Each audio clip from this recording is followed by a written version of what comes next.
Bir bor ekan, bir yo'q ekan. Uzoq o'rmon bag'ridagi kichik bir qishloqda 3 do'st yashar ekan. Ularning ismlari Kirik, Mega va Abu ekan. Ularning hayoti tinch va osoyishta o'tardi. Har kuni birga mehnat qilishar, yangi rejalar tuzishar va kelajak haqida orzu qilishardi. Ular uchun bu kun ham odatdagi kunlardan biri edi. Ammo taqdir ular uchun butunlay boshqa yo'lni tayyorlab qo'ygan edi. Bir kuni tasodifan topilgan sirli bir topilma ularning hayotini butunlay o'zgartirib yubordi. O'sha lahzada hali oldinda qanday xavf, qanday sinov va qanday sirlar kutayotganini bilishmasdi.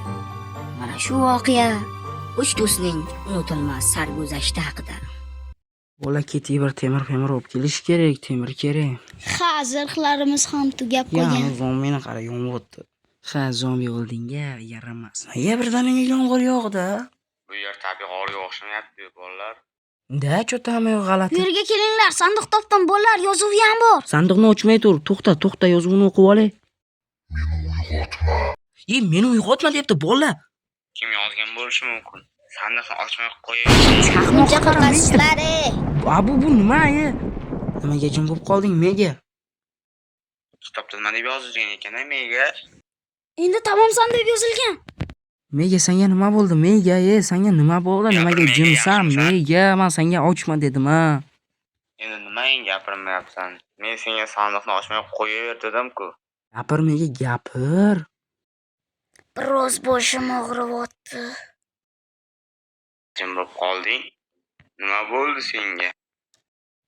Biroz boshim og'riyapti. Bu chaqmoqqa qara, tezroq uyga bola, tezroq kiringlar. Megaga nima bo'ldi ekan, ha? Shu kitob ochmasa yaxshi edi-da. Nima bo'ldi ekan? Abu, to'xtang, sizga gapim bor. Xo'sh, nima gapingiz bor? Megaga bir narsa bo'ldi-da, Abu.